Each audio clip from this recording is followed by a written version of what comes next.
Okay, good afternoon, all the participants of the International Conference of KIAS-BUFS. Please let me introduce myself. I am Sandi Ikfal Raharjo from Brunei, Indonesia. Together with Professor Nuke Pudjiastuti, is writing a paper under the title of Indonesia in the BIM EAGA, Assessing Connectivity Development in Reducing Inequality. So our paper consists of 5 parts. The first one is introduction that will talk about background, objective, and locus of the study. And the second part talking about the conceptual frameworks, especially on connectivity and sub-regionalism. While the third part is about Indonesia's policy to build connectivity in BIM EAGA. And the fourth part will discuss about the challenges for developing BIM EAGA further. And the last part will be the conclusions.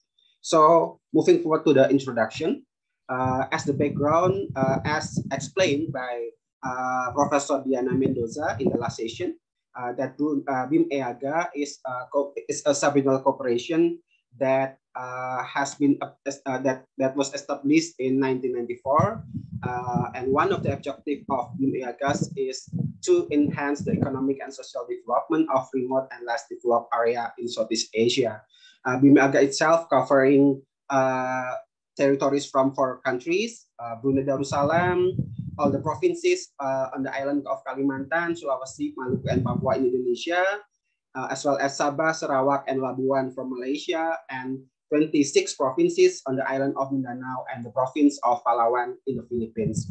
So as the basis for this research, I would like to giving you the importance of or significance of the BIM EAGA. From the regional perspective, BIM EAGA could be a media to support the development of ASEAN connectivity, as based on the research by Policy Strategy Agency that the development in eastern part of ASEAN is less developed, lagging behind the eastern part of ASEAN. And from the Indonesian perspective, national perspective of Indonesia, BIM EAGA could be a media to accelerate the development in the eastern and border areas, which also has been have an issue about the development gap between the eastern and western part of Indonesia. So this is the map of BIM EAGA's working area. You could see that the huge area of BIM EAGA, but there are two priorities of economic corridor and the additional one. They are West Borneo Economic Corridor, Greater Sulu Sulawesi Corridor, and East Borneo Economic Corridor. So objective of the study is to analyze Indonesia's policies related to the connectivity in the BIM EAGA sub-regional corporations that will consist of 3 aspects: the implementation, the impacts, and the challenges. While the locus of this research is on the active provinces in Indonesian side covered by BIM EAGA's economic corridors. They are West Kalimantan, North Kalimantan, East Kalimantan, and North Sulawesi provinces. So moving forward to the second part of my presentation is about conceptual frameworks. In this paper, we use 2 main concepts. The first one is connectivity, in which connectivity itself refers to the condition of interdependence and mutual influence between autonomous parts. And the connectivity itself could bring people, goods, services, and capital closer together based on the Master Plan on ASEAN Connectivity document. And also based on McGillivray and Carpenter, connectivity, especially on the infrastructure, could increase growth, access to market and basic services, and employment opportunities. And also it could create development opportunities both at national level and regional level. And based on the document of Master Plan on ASEAN Connectivity, there are 3 strategies or dimensions of connectivity. They are physical, institutional, and people to people. These 3 strategies will become the main tool of analysis of this paper. And also talking about the sub-regionalism or sub-regional corporations, which is BIM EAGA belong. BIM EAGA is a sub-regional corporation. Then we refer sub-regions as the international cross-border spaces driven by state actors, international institutions, companies, and other non-state actors. Usually, sub-regional cooperation could happen among countries that are connected geographically, historically, and economically. And for the case of BIM EAGA, IMTGT, and Greater Mekong Subregion, they are regarded as the building block in realizing ASEAN connectivity. And there are some roles that they can play, such as encouraging integration, strengthening socio-economic welfare of local communities. And we also identify some influencing factors that could influence the effectiveness of sub-regional cooperation in developing connectivity. Among others are political will and the quality of institution, the strategic level of the area of cooperations, the existence of mutual benefit or reversibility, and differences in political system, instability, and gap in economic development. So we are moving to the main section of this paper, Indonesia's policy to build connectivity in BIM EAGA. Indonesia itself has established some common policies regarding to the BIM EAGA. The first one is Indonesia is acknowledging BIM EAGA as one of the 5 important sub-regional cooperation that Indonesia has established the coordination team that consists of ministries that related to the economic development. And the second one is Indonesia also focus on revitalizing development activities in border area in the BIM EAGA working area. And the third one is Indonesia also prioritize welfare approach by implementing BIM EAGA's agreements on various cluster or task force of cooperation. Indonesia also has established National Secretariat for BIM EAGA under the Coordinating Ministry of Economic Affairs. And also Indonesia participate in various hierarchical meetings such as senior official meetings, ministerial meetings, and the summit where all the leaders meet together. So Indonesia's policy on connectivity is Indonesia support BIM EAGA's economic corridor program, which consists of 3 economic corridors. They are West Borneo Economic Corridor, which connect West Kalimantan of Indonesia with Sarawak, Bandar Seri Begawan, and Labuan and Sabah in Malaysia. Greater Sulu Sulawesi Economic Corridor, connecting North Sulawesi in Indonesia with Sabah, Palawan, and Mindanao, while East Borneo Economic Corridor will connect North, East, South, and Central Kalimantan provinces with Sabah, Malaysia.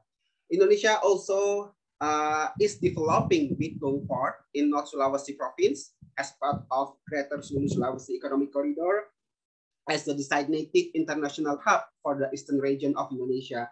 This is in line with Indonesia's vision under Jokowi's presidency to become a global maritime fulcrum. So let's move on the analysis on the policy implementation on physical, institutional, and people-to-people connectivity. On physical connectivity, we could see in West Borneo Economic Corridor that Indonesia has developed 3 national border crossing posts in West Kalimantan province. They are Entikong, Aruk, and Nangabadao, equipped with CIQS or custom immigration, quarantine, and security facilities. And also Indonesia has improved Malindo or Malaysia-Indonesia Road, connecting the capital of West Kalimantan province to the border area with Malaysia in Entikong for about 235 kilometers. Indonesia also has developed parallel road along the border in Kalimantan Island for more than 1,800 kilometers.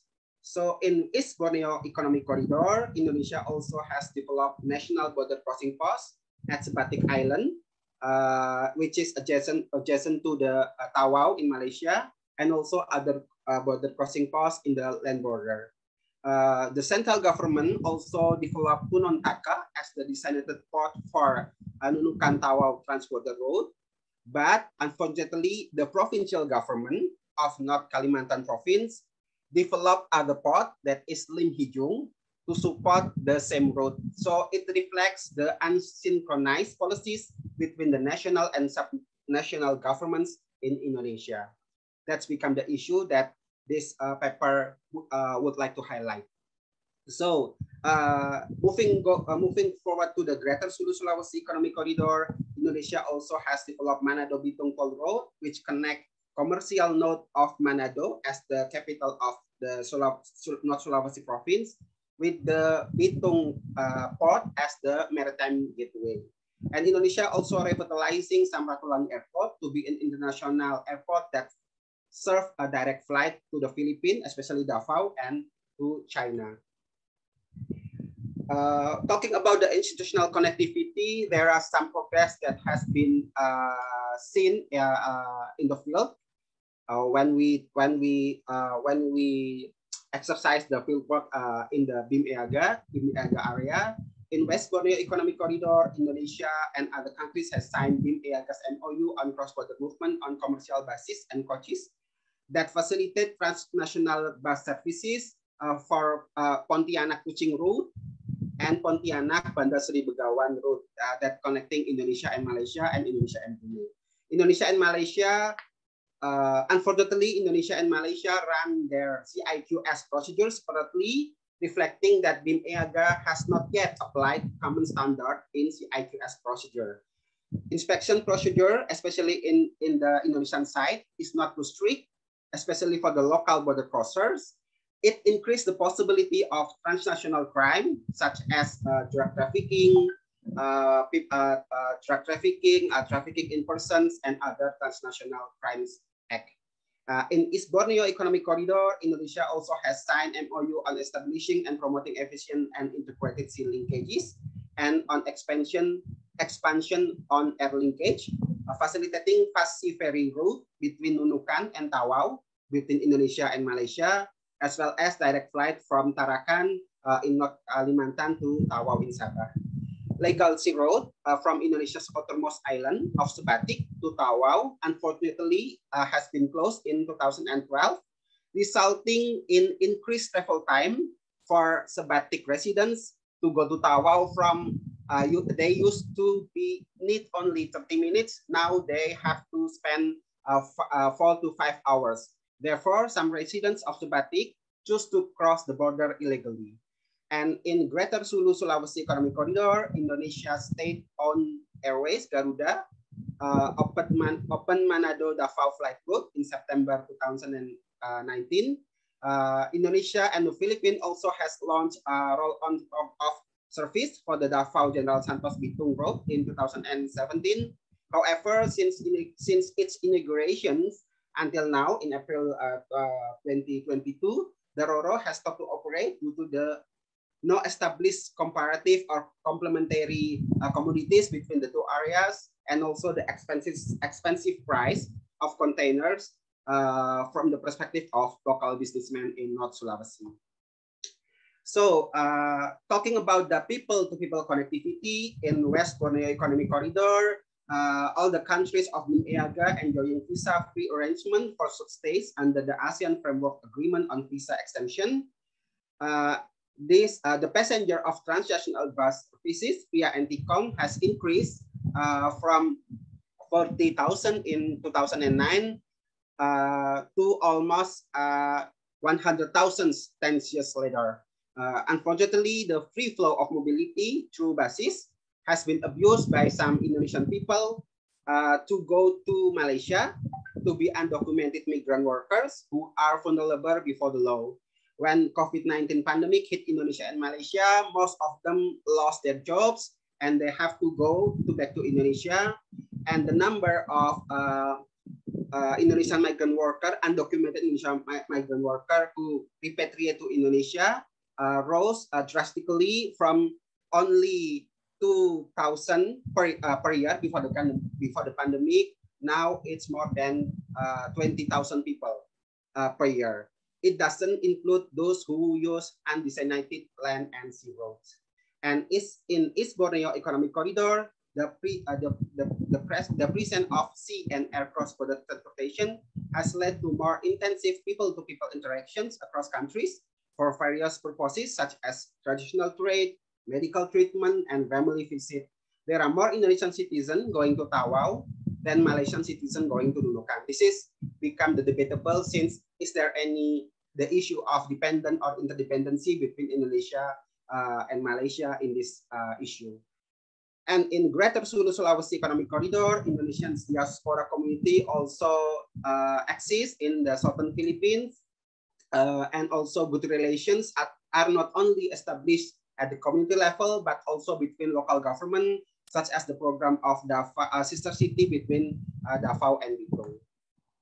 So based on the implementation of developing connectivity in the previous sections, we identify some determinant factors that affect the effectiveness of certain cooperation in developing connectivity. The first one is political will, the successful development of cross-border connectivity between West Kalimantan and Sarawak in West Borneo Economic Corridor. So the presence of a strong political will, especially from the Indonesian government under Jokowi's presidency, and also the second factor is quality of institution, the obstruction of Sebatik Tawau cross-border activities in East Borneo Economic Corridor, the absence of cross-border posts that meet international standard implies the low quality of cross-border cooperation institutions as a determining factor as proposed by Tau in 1999. And the third factor is reversibility or mutual benefit. The failure of Bitung Davao Roro ship route within the Greater Sulu Sulawesi Economic Corridor show the absence of comparative advantage or complementary commodities that can be exchanged to generate a reversible cross-border trade. And also the cultural proximity between Indonesia and Malaysia and the Philippines implies cultural proximity as supporting factor to the development of connectivity in sub-regional cooperation. So regarding to the impact or policy implications of those connective development, there are two levels. The first level is to the development of Indonesian border or peripheral area. The connectivity building has increased economic growth of the related provinces, also providing public goods such as electricity from neighboring countries, supply cheaper goods for local people, developing tourism, and creating joint industries, especially in food and beverage industries. But on the second level, as the part of this, the title of this paper, in narrowing the development gap or reducing the inequality, the contribution of Kalimantan Island to the national gross domestic product at current prices has decreased from 2010 to 2020. On the contrary, Sulawesi Island experienced increase from 2010 to 2020. So for the median line, the contribution of provinces that are actively involved in BIM-EAGA to Indonesia's GDP increased slightly from 14.59% in 2010 to 14.62% in 2020. So during the last 10 years, BIM-EAGA has still played a small role in overcoming the development gap in Indonesia, especially between the western and eastern part and eastern part of Indonesia. So moving forward to the fourth part of this presentation about the challenges for developing BIM-EAGA further. So there are two main issues. The first one is political security issue. There are some unresolved about the segment between BIM-EAGA countries, and also there are some practice of transnational crimes such as illegal fishing, smuggling, piracy, hijacking, kidnapping by armed groups, especially in the Sulawesi Sea. Those issues reflecting instability as the inhabitant factor. Unfortunately, the security issue has not yet being discussed formally and intensively in the BIM-EAGA itself. For Indonesia, there are specific issues about the Border Management Authority. All authorities of government affairs in which locations, users, and benefits have a cross-border nature belong to central government. So central government has the authority to set policies on the management and utilization of border areas, while the provincial government or subnational government only has the authority to implement the policy that has been set by the central government. So this has become problematic because perspectives and the interests between the central and the provincial government are often different in managing border areas. It also reflects the political system differences as the inhabitant factor in developing connectivity in sub-regional cooperation. So for the conclusions, I would like to highlight some points. The first one is Indonesia's interest in BIM-IAGA is to accelerate development and economic growth in Eastern Indonesia, which has been lagging behind the Western region. Second point is Indonesia's policy in the BIM-IAGA is making BIM-IAGA as one of the important sub-regional cooperations and establishing national secretariat coordination team under the Ministry of Economic Affairs. And Indonesia also actively joined the program to develop 3 economic corridors: West Borneo, East Borneo, and Greater Sulu Sulawesi economic corridors. For the impacts, connectivity that has been built in BIM-IAGA has pushed the connectivity of Indonesia's territory, especially border areas with neighboring countries, which then raise economic growth. However, the existing connectivity could only add a little increase of Kalimantan and Sulawesi's contribution to Indonesia's GDP compared to the Western region. Factors that need to be addressed in the future are, among others, standardization of CIQS procedure, improvement on institutional mechanism, and consistency of strong political will among the involving parties. Yes. And Indonesia and BIM-IAGA countries also need to start thinking about security aspect and find solutions to maintain sub-regional stability, which has not been a priority so far.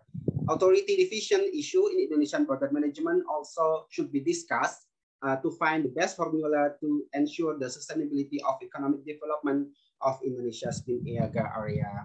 I think that's all from me. Thank you very much.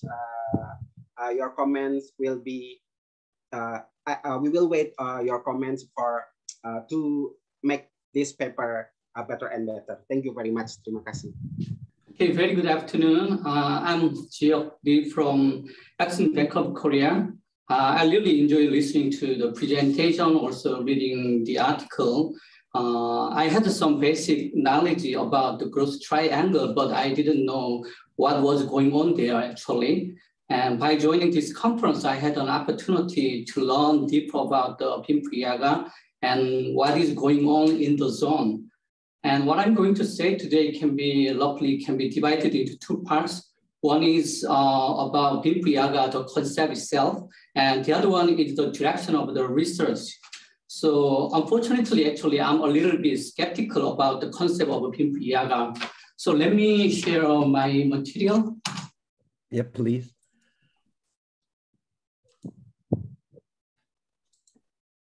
Yes. Okay, I just summarize a few of my ideas. In the 1990s, the concept of the growth zone was vigorously promoted by the ADB before the Asian financial crisis. And the ADB model and its supporting literature have been based on one-size-fits-all, while all things being equal nature. So according to the theory, area with different factors vector endowments and different competitive advantages form a large region with greater potential for economic growth, and the differences in the comparative advantage would serve to complement one another rather than competing against each other. So in the zone where transnational economic complex complementarity exists, economic rationality would lead to sub-regional integration. So, however, in reality, based on the ASEAN experience, the process seems reversed. The growth zone exists by the virtue of political will, not the market forces. So, according to the ADB report, which was published in September 2013, if I'm not mistaken, there is not enough linkage and coordination at the interface between ASEAN and the sub-regional groupings. So the areas in BIM-IAGA are least developed part of each respective nation, and there seem to be no significant difference between these regions in terms of comparative advantage and development gap. Probably the maybe Malaysian side is a little bit more advanced, but not that much. So I cannot find a strong driving force for developing different area into economic zones. And next, the direction of research. I'm wondering whether the author have any plan to do further research or not. If they do have a plan, I suggest narrowing down the scope of the research and focusing on the initiative issue between central and local governments or between other players. The paper actually briefly touched the authority issue between central and local governments in chapter 4, but I'm keen to listen to more details and conflict of interest between them. So who should have the initiative really matters. So there are several players at different levels, such as central and local governments and local community and private sectors and foreign investments, etc. So a main party or player should be different depending on the nature of the project, program, and institution. So, but regarding the physical connectivity, it is not easy for local government to have an initiative to plan and carry out the project. But as for institutional connectivity or people-to-people connectivity, there must be room for local governments to have an initiative and lead the agenda. So as mentioned in the paper, custom and immigration, quarantine, and security are all national level issues, but fishery, agriculture, biodiversity, and ecotourism sector, I think the chance of cooperation between local governments in each country is pretty high. So plus, locals' different stance on the project, program, and institution, I think will be an interesting issue.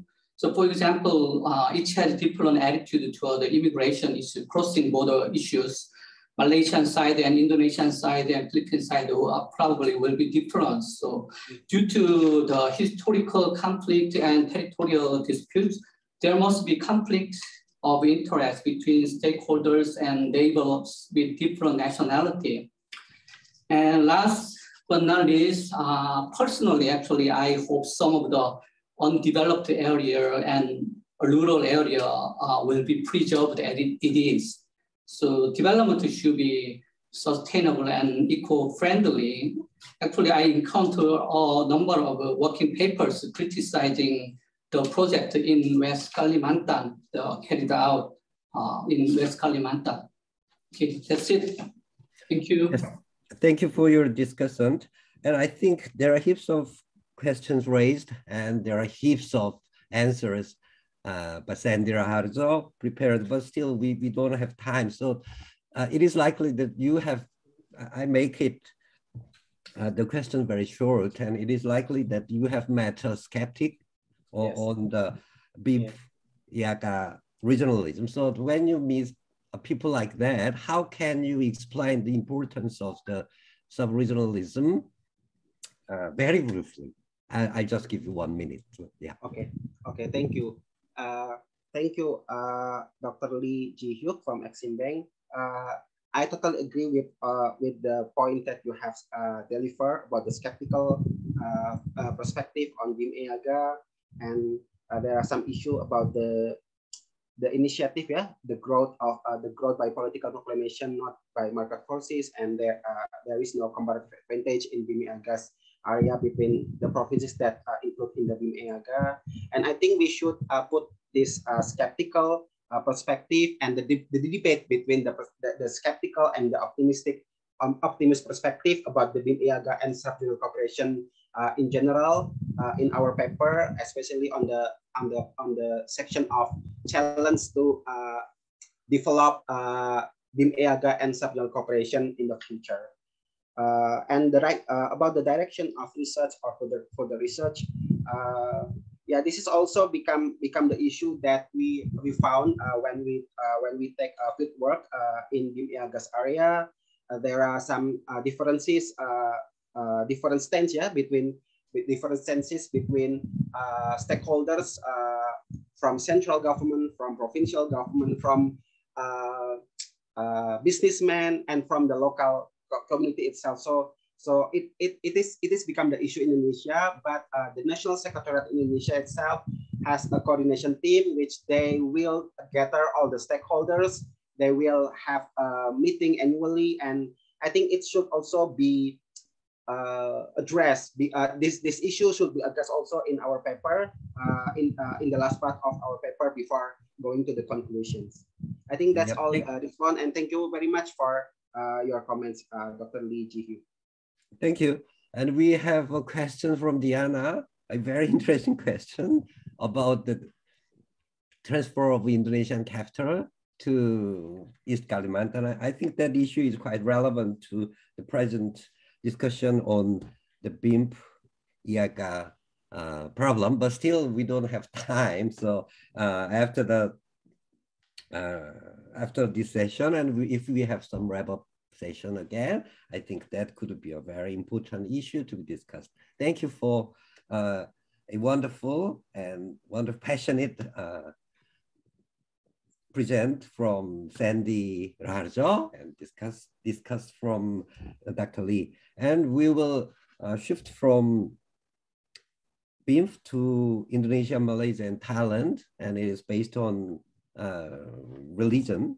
And because I have been working on Islam in Indonesia, I'm really eager to listen to this presentation. And I have seen Hayati, Nufus, yes, and Awani, Irewati, and one of them will give us a presentation, and the paper will be discussed by our wonderful scholar, Duk Gyu from Korea Trade Investment Promotion Agency. Yeah, please, Mbak Hayati. Yeah, yes, is your Professor. time? Yep. Thank you. Actually, because there is a concern about the connection, I already give my recorded video to the organizer. Oh, so you please help me to play. Okay, we will play it now. Thank you.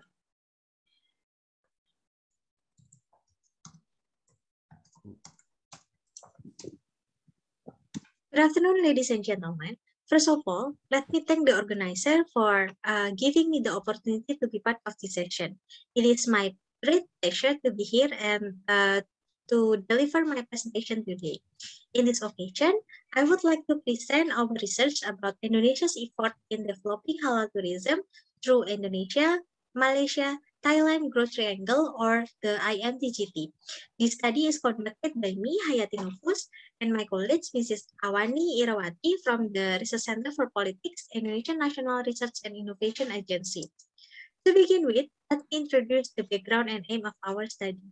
As we all know, there is an increasing number of Muslim population in the world, and this leads to rapid development of halal market and industry. It is reported that the total amount of Islamic food and halal lifestyle in expenditures in the world has reached more than $2 trillion in 2017, and it is expected to continue to grow to $3 trillion by 2023. In terms of tourism, steady growth in halal tourism has become a global trend not only in the Muslim countries, but also non-Muslim countries like Japan, Taiwan, and Thailand. As the most populous Muslim majority nation in the world, the Indonesian government has played a vital role in developing the halal tourism industry since 2016. The government has set up 10 provinces as the main destination for halal tourism in Indonesia. Among these 10 designated provinces, Aceh, West Sumatra, Riau, and the Riau Island are located on Sumatra Island. They are bordering with Malaysia and Thailand and are jointly incorporated in sub-regional cooperation named IMTGT. Considering the geographical and cultural proximity of Sumatra Island with Malaysia and Thailand, there are opportunities for Indonesia to utilize sub-regional cooperation in IMTGT to develop its halal tourism. Therefore, this study seeks to answer the question, how can Indonesia enhance its halal tourism development in Aceh, West Sumatra, Riau, and Riau Islands through the IMTGT? In terms of tourism, border may be transformed into positive assets by developing cross-border tourism that may attract tourists who do not live in a border area. Cross-border tourism can be promoted by the natural and geographical features of the borders or by other cultural and historical activities in the cross-border regions. Halal tourism can be potential form of cross-border tourism in IMTGT as Indonesia, Malaysia, and southern part of Thailand have put some concern in developing halal tourism. To promote cross-border tourism, cross-border coordination and cooperation in building connectivity must be enhanced between all countries. According to ASEAN Master Plan of Connectivity, there are 3 pillars of connectivity which cover infrastructure or physical connectivity, institutional connectivity, and people-to-people connectivity. In ASEAN, cross-border cooperation such as IMTGT is recognized as a building block to develop these 3 connectivity. Cross-border cooperation is a form of international cooperation exercised bilaterally or multilaterally between countries or regions across shared and non-shared borders to yield benefits or reach common goals. Talking about cross-border cooperation, the border research team in the Research Center for Politics has laid out 7 factors that can effectively support cross-border cooperation, which is geographical and cultural proximity, political will and active collaboration from various parties, the limitation status of the border, effective coordination, the availability of sufficient funding, harmonization of regulation, and complementary products and commodities. Indonesia's Ministry of Tourism and Creative Economy defined halal tourism concept as a set of extended services of amenities, attraction, and accessibilities intended to deliver and fulfill Muslim travelers' experience, needs, and wants. It is important to carefully define the halal tourism concept to avoid confusion and misunderstanding among various parties. To gain support from the local people, especially from non-Muslim people in Indonesia, the government should make it clear that halal tourism is not an Islamization effort. Therefore, Minister of Tourism and Creative Economy, Sandiaga Uno, explained that halal tourism is an opportunity and a focus of the government on improving the creative economy sector, and it does not mean that the destination is being Islamization. To support the development of halal tourism, the government has published 3 important documents, namely the Indonesia Islamic Economic Master Plan, the National Committee for Islamic Economic and Finance Work Plan, and the Halal Tourism Development Strategic Plan. These 3 documents become guidance for the implementation of halal tourism in Indonesia. Besides, in the Halal Tourism Development Strategic Plan, the government also set up 9 strategies, which can be seen in this slide. In this research, the halal tourism development will be only focused on the 3 regions in Sumatra, which is related to IMTGT. They are Aceh, West Sumatra, Riau, and Riau Islands. Looking into Indonesia's effort in developing halal tourism in Sumatra, in 2020, the National Committee for Islamic Economic and Finance published an assessment of halal tourism development at the provincial level. They assessed from 4 aspects, namely access, communication, environment, and services. In this assessment, the scoring for each aspect range from 1 to 5, with 1 indicating the worst condition and 5 indicating the best condition. From the assessment, we can see that Aceh and West Sumatra have relatively good condition, while Riau and Riau Islands are still lagging behind those 2 provinces. The important point is related to access and connectivity aspect. Aceh has the highest score in air and sea access. In this context, IMTGT plays a significant role in supporting Aceh's halal tourism. The reason is because the majority of foreign tourists who come to Aceh is from Malaysia. It is supported by the connectivity in IMTGT. There are direct flights from Aceh to Malaysia, West Sumatra to Malaysia and Thailand, and also from Riau to Malaysia. This air connectivity allows people from neighboring countries to travel easily to Sumatra. Besides, Aceh is included in Economic Corridor 5, which link Ranong, Phuket, and Aceh. Related to tourism, the Economic Corridor 5 has already started to promoting this area for marine tourism. Aceh should also consider Phuket as a source of foreign tourists, as Phuket has become the most popular destination for global tourists. In this case, Sabang in Aceh is the one who can profit from the connectivity in the Economic Corridor 5, as there is Kris and Yah route which link Sabang, Phuket, and Langkawi. However, there is still no existing direct flight from Aceh to Phuket, and the connectivity only happens through the Kris and Yah routes. Well, Riau is also part of the economic corridor in IMTGT, which is the Economic Corridor 4, a maritime corridor that connects Sumatra Island and Malaysia through the two strategic ports of Dumai and Malacca. This maritime corridor has a long freight and passenger traffic tradition between Sumatra and Malaysia, but the connectivity in this corridor is primarily used only for the trade purposes, not for the tourism route. The Indonesian government should start to think about how to market the existing routes and corridor, not only for the trade and marine tourism, but also for the halal tourism. Through the assessment above, we can see that the development of halal tourism in Indonesia has not been smooth. Indonesia seems to eager to compete in the halal tourism industry, but it had a slower start than other countries such as Malaysia and Thailand. There are some challenges for Indonesia in developing its halal tourism.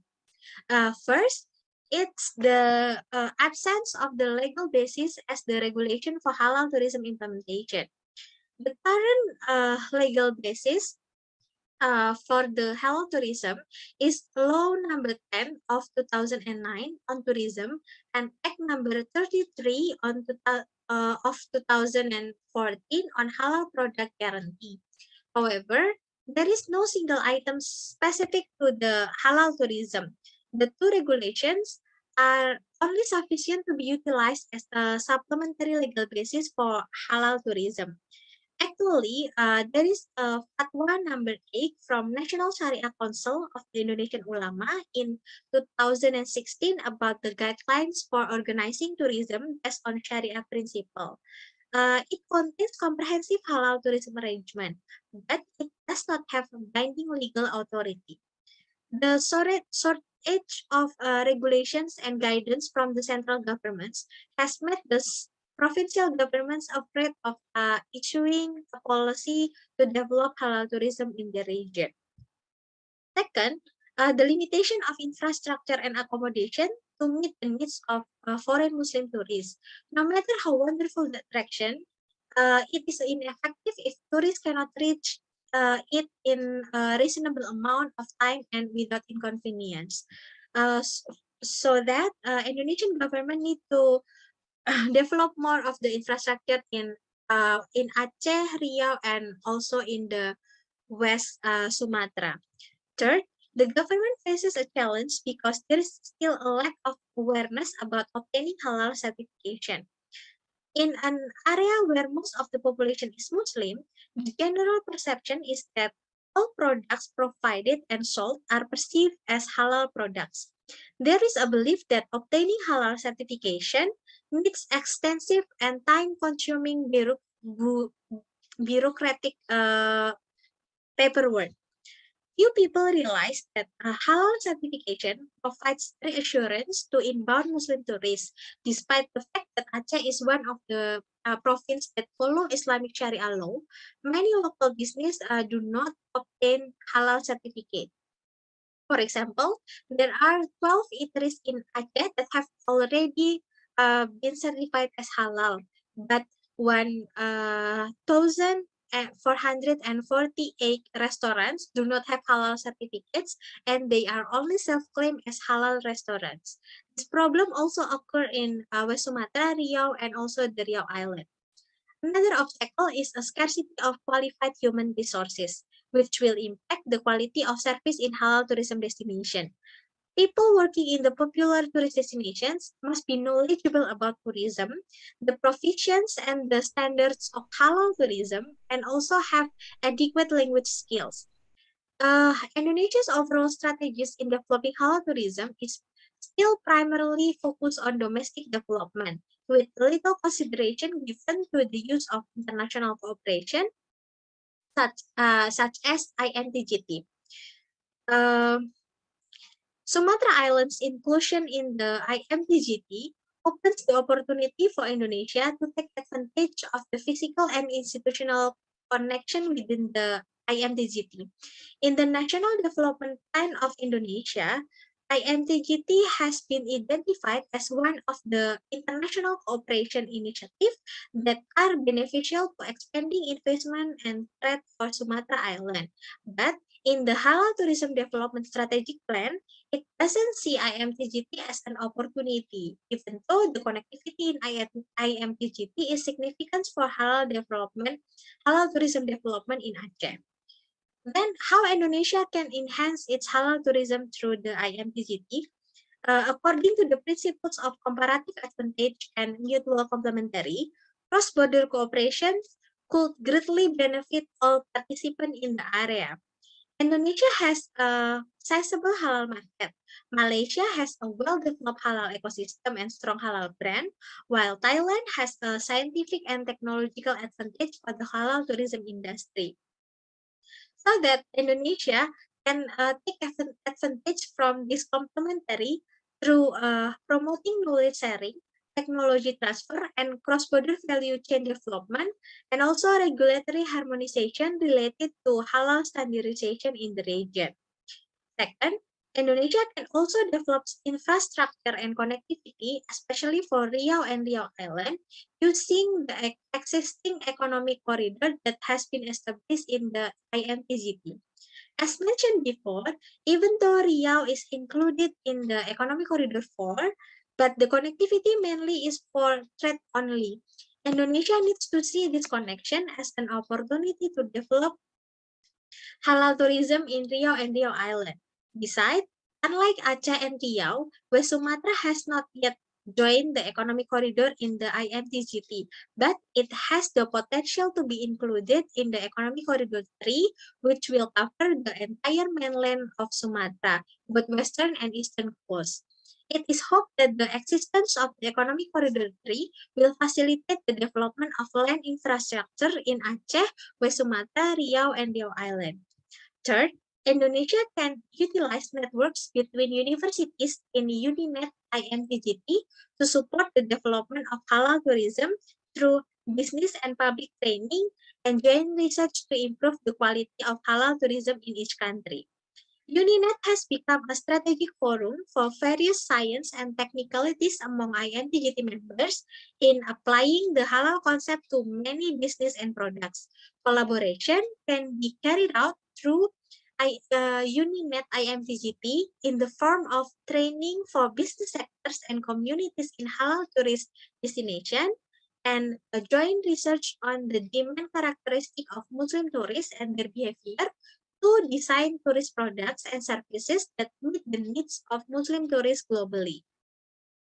Given that Indonesia, Malaysia, and Thailand are all concerned about developing halal tourism, a collaboration between these three countries will be able to promote IMTGT as a halal hub for the global market. However, how IMTGT institutionalized its halal tourism cooperation at the sub-regional level must be considered in the future. Given that halal tourism is not explicitly mentioned in the INTGT Tourism Strategic Framework and Action Plan as part of the potential cross-border thematic circuits and routes.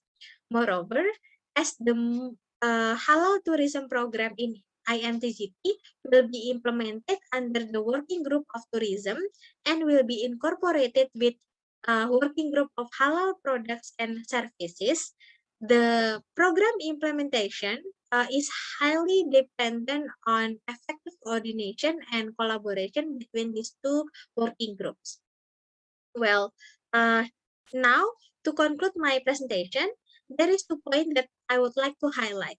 First, mutual complementary and connectivity between Indonesia, Malaysia, and Thailand allows Indonesia to utilize INTGT to support its halal tourism development. We can see this from the development of halal tourism in Aceh.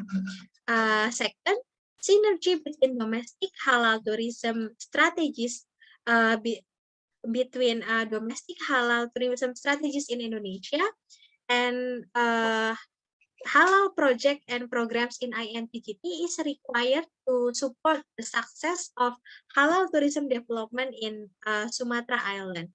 Let me stop my presentation here. I sincerely appreciate your attention today and thank you very much. Related to this issue, I think this is very timely issue, and I found that the presenter make a proper suggestion about development halal tourism in these 3 areas. Actually, the most people understood that Indonesia, they already general public understood that Malaysia and Indonesia as a Muslim country, but a lot of people doesn't know that Thailand has a Muslim area. So connecting these 3 areas for the Muslim, target area for developing Muslim tourism, it is proper suggestion. And nowadays, because of pandemic, COVID-19 pandemic, there was a lot of difficulties in this area for travel industry. So I think the suggestion to develop the more connected and more combined strategy to develop a tourism industry is proper one. And related with those issue, I would like to make some recommendation additionally with their suggestion, such as because this is targeted for the Muslim tourists only, but if beside the Muslim tourists, maybe we can think about non-Muslim tourists also. But the biggest problem of developing this area for tourism target is connection, like transportation, because different country should be connected with the airplane, Malaysia and Indonesia and Thailand. So maybe there should be some specific package tour program which connected them with the airplane first. And maybe in each country, they have to enjoy some more distinctive travel program. So now it is totally separated, and they don't have any integrated program for that. So maybe we can develop some that kind of things. And additionally, as for Muslim tourists, I found that they mentioned about the Sumatra area, but some Sumatra area is Christian area. So maybe hard to find a proper restaurant, just like what happened in Korea. So maybe these 3 countries can cooperate to develop some certification. Not one country's halal certification, but more joint travel certificate, halal travel certification, and that kind of mark can be awarded to restaurant and hotel and things.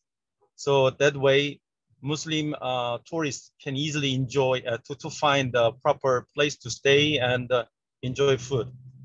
So maybe this could be some common task for Korean tourism industry too. So that kind of discussion should be proceeded, and I hope there should be some proper result. And because so there are a lot of Muslim tourists from Arabic area, but they don't have much experience in all of three countries. So these three countries' government need to cooperate to promote the tourism industry. Yeah, thank you. Thank you. Thank you for insightful comments, in spite of your difficulty in connecting. Sorry about it. Through the Zoom. But anyway, yeah, it's time for Hayati to give us your ideas on the questions. Thank you so much, Professor Kim and Professor. Okay, let's see. Thank you so much for your comments and your review. I think that will be valuable input for improvement in our paper. But I totally agree with you about the transportation problem especially in Indonesia, that it is the main factor that will be support the halal tourism in Indonesia. As I mentioned before in my paper, that in the assessment we also can see that the access is the main problem, especially in the Riau and Riau Island. And this is the importance of the IMPGT, I think, because with the IMPGT we can propose to synergize our program in infrastructure development with the program in IMPGT. But unfortunately, regarding the halal tourism development, in the recent implementation blueprint of IMPGT, they still didn't have a clear strategy about the halal tourism, not like the marine tourism.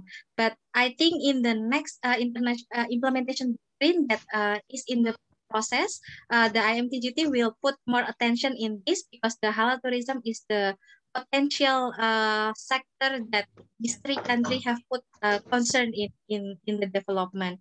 And about the pandemic, I think it's not only for the halal tourism, but also the whole tourism in Indonesia, Malaysia, and also Thailand, that because the government need to restrict the mobilization of the people, so that it gives a negative impact to the tourism. But I think they still can collaborate to in the for example, joint research in the how to map the targeted tourism, that maybe after the pandemic they can invite more tourists to come to this region. I think that's all for me, Professor Kim. Thank you so much. Thank you for your answer. And because we have just 1 or 2 minutes left, I just add one question. You talked about the targets of halal tourism, and he proved something. It is likely that he was thinking about halal tourism for non-Muslims. So non-Muslims, Christians or Buddhists or something like that.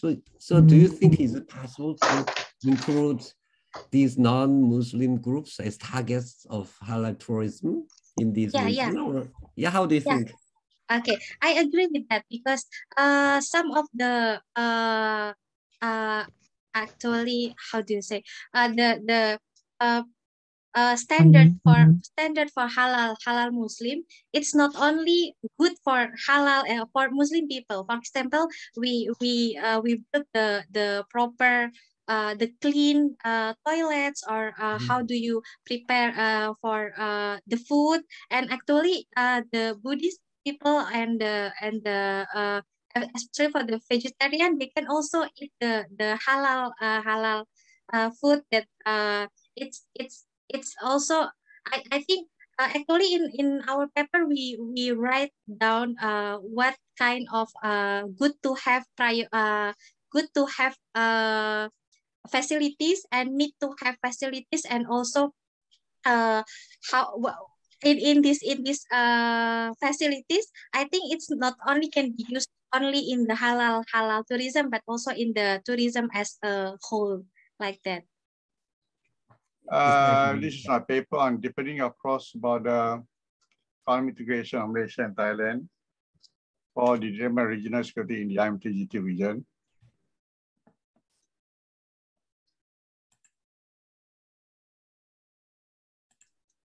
The main objective of my study is to firstly to propose a cross-border development strategy for promoting and cross-border development, as well as achieving political stability in southern Thailand, especially in Narathiwat, Yala, and Patani.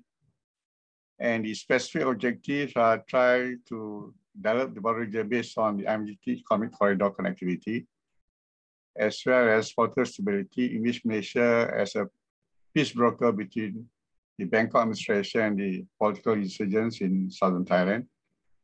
And from there, I would like to propose a more of an exploratory research in terms of establishing special border economic zone within Malaysia and Thailand, proposing the Belt and Malaysia as a peace broker between Bangkok and Islamic security groups, especially the Barisan Revolutionary National.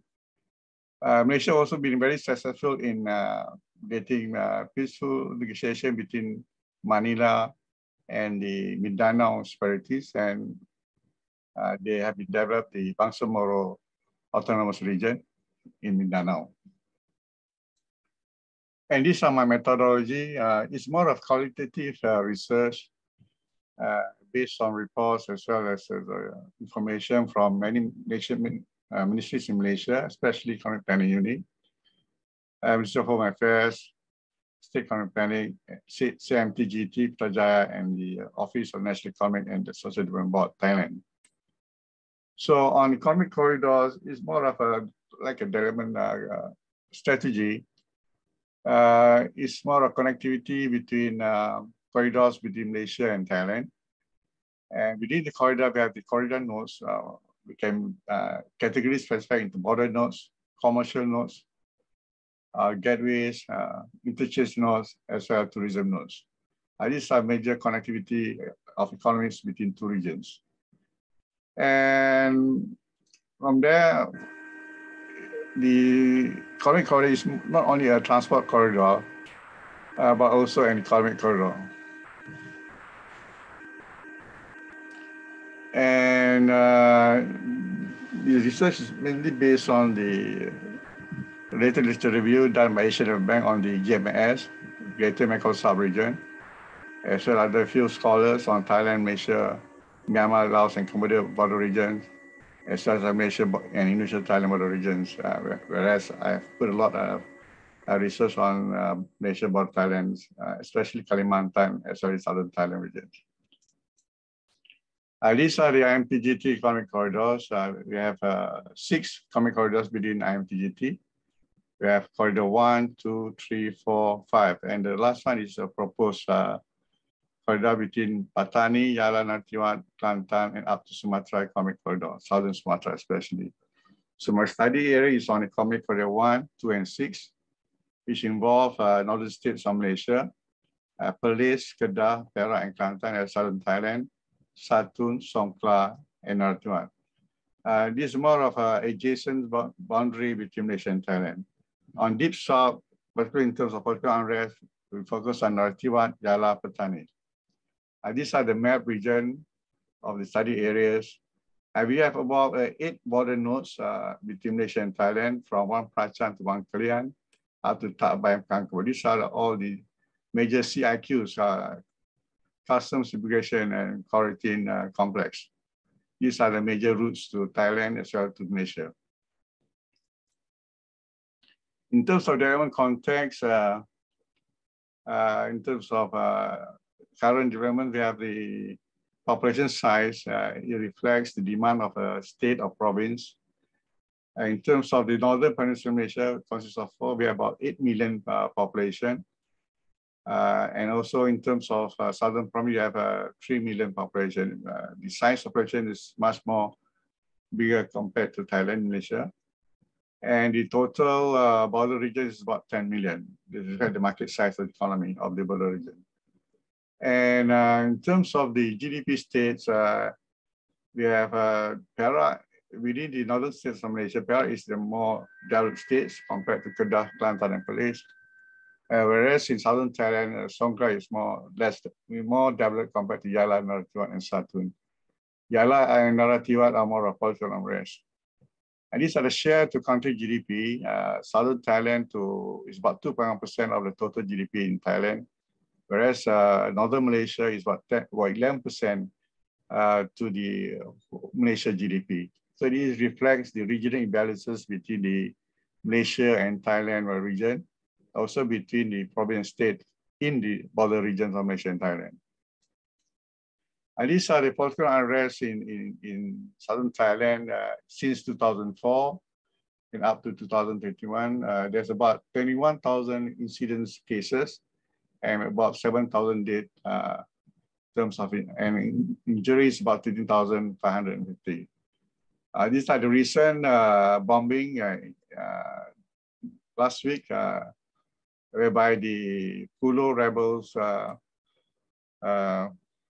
have some agencies in the area and some effects on the border securities in the southern Thailand. This is the impact of the insurgency on the GDP growth rate. These are the Deep South region. Narathiwat has the lowest GDP per capita compared to Songkhla, which is more stable and more economically vibrant, as well as Satun. Jala is also have political unrest. In the southern Thailand, we have 14 provinces, and in the whole of Thailand, we have the 77 provinces. So these are the ranking of the provinces in southern Thailand. In terms of the trade, we have the border trade between Malaysia and Thailand.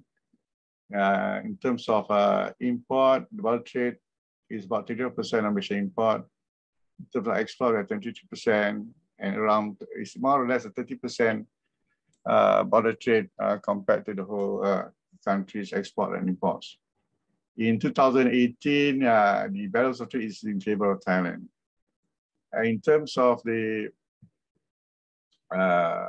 borders notes, the major export routes and import route is Bukit Kahitam, as well as the Padang Besar is in Kedah and Perlis. The reason is that they have a good road and rail connectivity, Asian Highway 2, as well as North-South Expressway in Malaysia.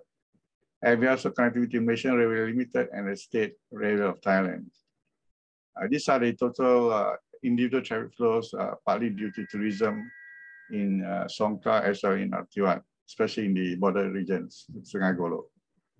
These are the main connectivity between the State Railway of Thailand and the Malaysia Railway Network, and Padang Besar, the interlink railway stations that we can contact from Kuala Lumpur to Padang Besar and Padang Besar and up to Bangkok, and up to Kunming Railway Highway. So these are the IMTGT projects with the ECs currently been progressing as well as completed. And these are the special economic zones in between the region. Example, Bukit Kahitam special border between Kedah and Songkhla. And we have the border development zone, Baling. These are all the border regions that have been potential to be developed as a development belt in terms of the competitive advantage, halal development belt, rubber belt, as well as palm oil belt. These are the Songkhla and Narathiwat special economic zones.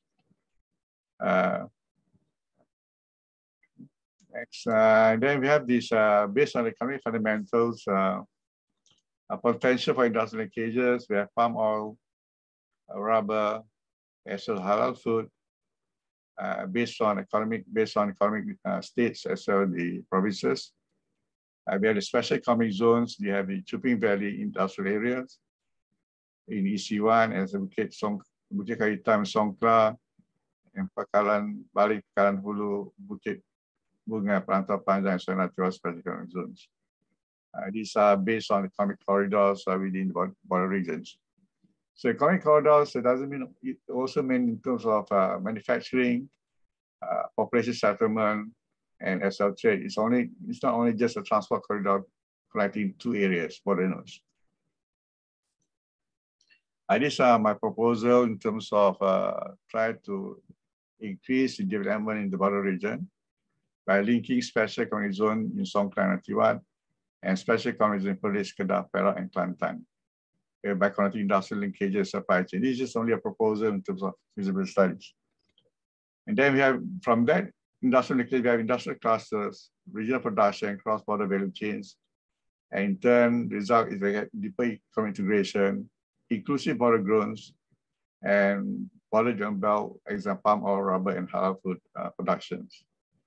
So one of the initial progress is the Kedah Rubber City, whereby Thailand and Malaysia give support to the developments of the rubber city belts, especially in Kedah and as well as Songkhla special economic zones. This idea of the belt can be proposed to halal industries as well as to the palm oil industries. So pioneer political stability is very sensitive issues and very critical issues in Deep South. And this program has impeded some of the progress development in Naratiwa especially, and Presentaion as well as Jala. So the recent dialogue is held in January this year in Kuala Lumpur, but still there's no resolution in the peace talks between the Thai government and the Barisan Revolution National, the Islamic Space Group. And partly because of this, the terms cannot be agreed by both parties. So it's very long peace negotiation. Hopefully it can be solved in the near future. So these are my conclusions in terms of the development of deeper integrations. Like to propose industrial linkages, supply chains, not more on the national interest, but more of a regional interest, and try to achieve political stabilities. And Malaysia will play a significant role as peace broker between the Bangkok administration as well as the Deep South Islamic insurgents.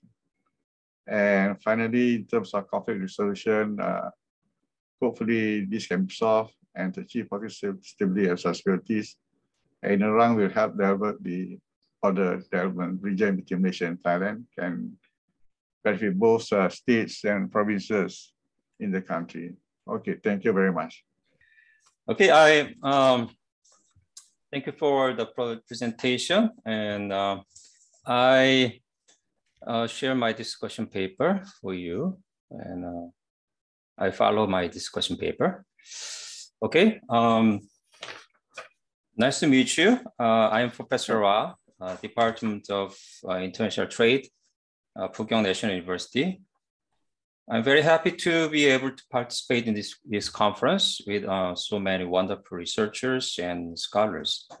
First of all, I would like to express my gratitude to the author, Dr. Anuar, for his efforts and passion for the progress and the prosperity of less developed border area of Thailand and Malaysia. Let me give my opinions and comments briefly for discussion. This paper introduces in great detail the policy efforts of both countries, Thailand and Malaysia, for the border economic integration and development. And this paper proposes that peace of the southern area of Thailand, so-called Deep South, could be achieved through economic cooperation at the border of Malaysia and Thailand. Absolutely, I agree with that. And this paper also introduces the economic situations and the status of the border region and explains in detail the projects and efforts related to the economic development and cooperation of two countries at the border area.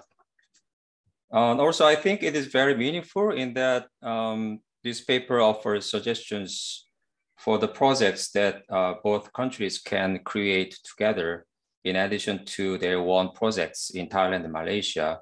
For example, the cross-border inter-industrial linkage project or supply chain establishment are very meaningful suggestions for the integration and development for the region. Especially this paper proposes 3 development belts for palm oil, rubber, and halal products.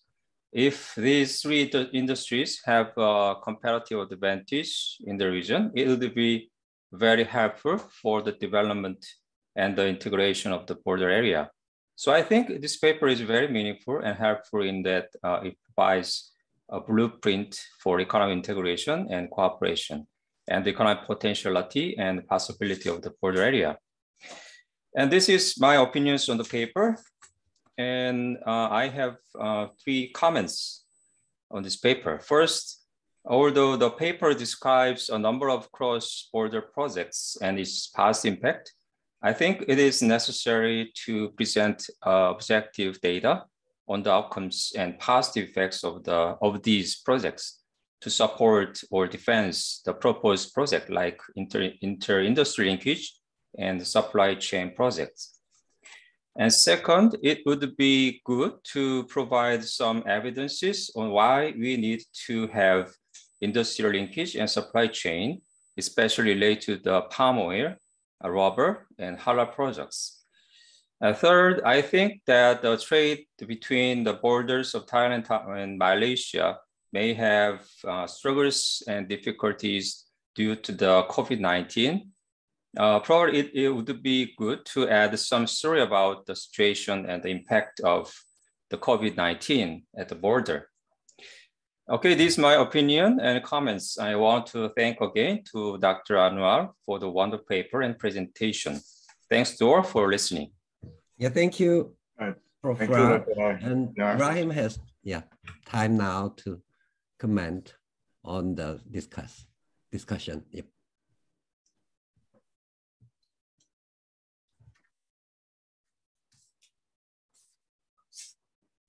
Yeah, but Rahim, you can respond to the discussion from Prof. Ra now. You have maybe 2 or 3 minutes. Thanks for Prof. Heeryang for the comments. And I agree with Dr. Heeryang, this paper is a lack of data, especially. Most of the projects is at the infancy level. I need to have more details and have to seek relevant data to relevant ministries. Thank you very much for Dr. Heeryang's comments. I will make changes accordingly to what he has suggested. Thank you.